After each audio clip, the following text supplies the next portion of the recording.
Hello student, welcome back my YouTube channel. तो आज यहाँ पे जो हमारा एक्सपेरिमेंट है, experiment number 3, Newton's law of cooling.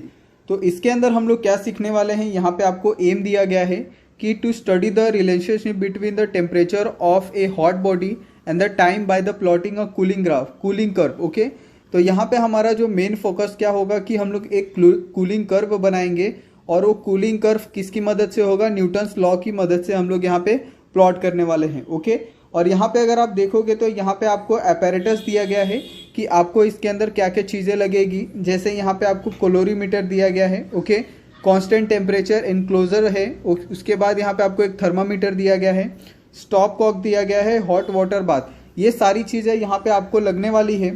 साथ में यहाँ पे अगर आप देखोगे तो न्यूटन्स लॉ ऑफ कूलिंग को भी यहाँ पे एक्सप्रेस किया गया है कि एक्चुअली में न्यूटन्स लॉ ऑफ कूलिंग क्या होता है और ये किस तरह से काम करता है। और साथ में यहाँ पे आपको पूरा एक डायग्राम भी बना के दिया गया है। ओके, नीचे यहाँ पे आप देखोगे तो थ्योरी भी दी गई है कि किस तरह से इसको सॉल्व किया गया है। उसके बाद यहाँ पे आपको पूरा प्रोसीजर दिया गया है और ये आपको प्रोसीजर पढ़ के ही आपको जो एक्सपेरिमेंट है उसको परफॉर्म करना है। ओके, उसके बाद यहाँ पे आपका जो ऑब्जर्वेशन है वो यहाँ पे आपको दिया गया है। ऑब्जर्वेशन में यहाँ पे आप देखोगे तो least count of the stop watch कितना है, 1 second. Okay, least count of the thermometer कितना है, 1 डिग्री सेल्सियस, और टेम्परेचर ऑफ द सराउंडिंग कितना है, वो अपने हिसाब से ये तीनों चीज़ों को आपको मैनेज करना है। ओके, आप लीस्ट काउंट 2 सेकेंड के हिसाब से भी कर सकते हो या फिर 5 सेकेंड के हिसाब से भी कर सकते हो, और लीस्ट काउंट ऑफ थर्मामीटर भी आप 1 डिग्री रखो या 5 डिग्री रखो, और रूम टेम्परेचर अगर उस टाइम का जो रूम टेम्परेचर है 30 डिग्री है या 33 डिग्री है, 28 है, उसके हिसाब से इसको आप अरेंज कर सकते हो। ओके, और यहाँ पे आपको उसी के हिसाब से आप देखोगे तो यहाँ पे आपको ऑब्जर्वेशन टेबल दिया गया है, जिसमें ऑब्जर्वेशन टेबल में आपको टोटल यहाँ पे आप देखोगे तो 20 रीडिंग ली गई है। ओके, तो यहाँ पे 20 रीडिंग में आपको टाइम इन द मिनट दिया गया है। यहाँ पे आप देखोगे तो 0.5 के हिसाब से आपको टाइम लिया गया है। ओके, और टेम्परेचर यहाँ पे नोट किया गया है, temperature of water percentage, okay, degree Celsius. तो किस तरह से आप जीरो टाइम पे देखोगे तो वाटर का जो टेम्परेचर है वो हाई है, लेकिन अगर आप उसको 9.5 मिनट्स बाद देखते हो तो उसका जो टेम्परेचर है वो क्या हो जाएगा, कम हो जाएगा। तो इसको ही हम लोग क्या बोलते हैं, Newton's law of cooling curve. यानी जिस तरह से टाइम जाता है उसी तरह से जो हॉट वाटर है उसका जो टेम्परेचर है धीरे धीरे कम होते जाता है।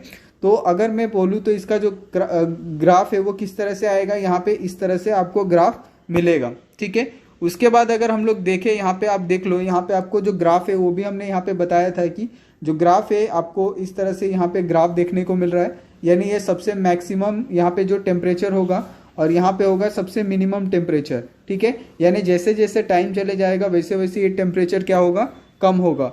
उसके बाद यहाँ पे अगर आप देखोगे d0/dt के उसके ऊपर भी यहाँ पे आपको एक ग्राफ पूछा है। जो ग्राफ है वो क्या है, स्ट्रेट लाइन ग्राफ है। ठीक है, और ये कूलिंग कर्व है और दूसरा है dθ/dt के ऊपर कर्व दिया गया है। ओके, उसके बाद यहाँ पे अगर आप नीचे देखते हो तो नीचे यहाँ पे आपको ऑब्जर्वेशन टेबल दिया है फ्रॉम द कूलिंग कर्व के हिसाब से, और ये कूलिंग कर्व किसके ऊपर है, 30 डिग्री सेल्सियस यानी रूम टेम्परेचर पे किया गया है। जिसमें अगर आप देखते हो तो यहाँ पे आपको टोटल 5 ऑब्जर्वेशन करने हैं, जिसके अंदर आपको टेम्परेचर यहाँ पे नोट करना है। टेम्परेचर यहाँ पे दिया गया है, साथ में dθ/dt यहाँ पे डिग्री सेल्सियस इन मिनट में आपको करना है। उसके बाद थीटा माइनस थीटा नॉट। तो ये सारी चीज़ें यहाँ पे ऑलरेडी आपको कैलकुलेट करके दी गई है।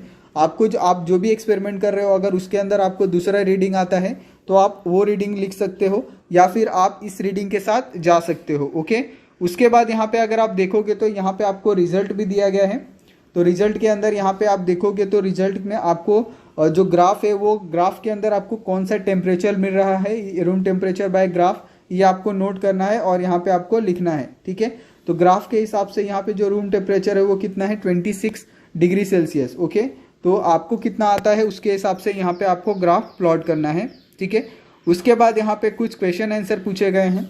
जैसे पहला क्वेश्चन यहाँ पे पूछा गया है कि certain quantity of water cool from the 70 degree Celsius to 60 degree Celsius in the first 5 minutes and 54 degree Celsius in the next 5 minutes then what will be the temperature of surrounding. ठीक है, तो यहाँ पे जो answer है उसका answer यहाँ पे आपको 45 ऑलरेडी लिख के दिया गया है, लेकिन ये 45 आया कैसे उसको आपको यहाँ पे प्रूव करना है।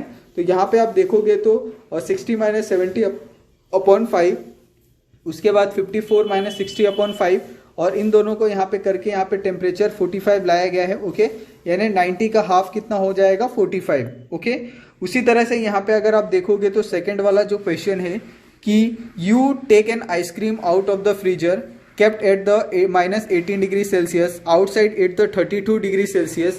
After 1 minute the ice cream has warmed to the -8 degree Celsius.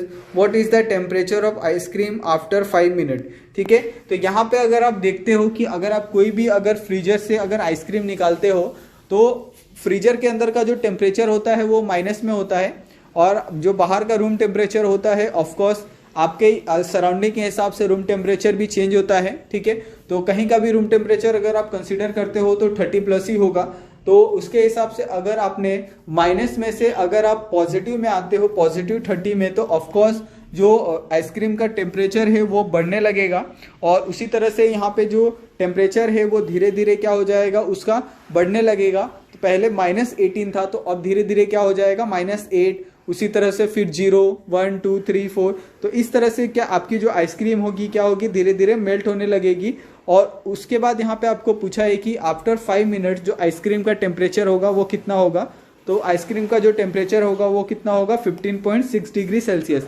यानी अगर आप किसी भी आइसक्रीम को अगर 5 से 6 मिनट तक अगर आप बाहर रखते हो तो वो मेल्ट होने लगेगा। ठीक है, उसके बाद यहाँ पे अगर आप थर्ड वाला क्वेश्चन देखते हो कि state Newton's law of cooling, right the expression in the form of specific heats. तो यहाँ पे आपको स्पेसिफिक हीट्स लिखना है। ठीक है, एक्सप्रेशन लिखना है स्पेसिफिक हीट का।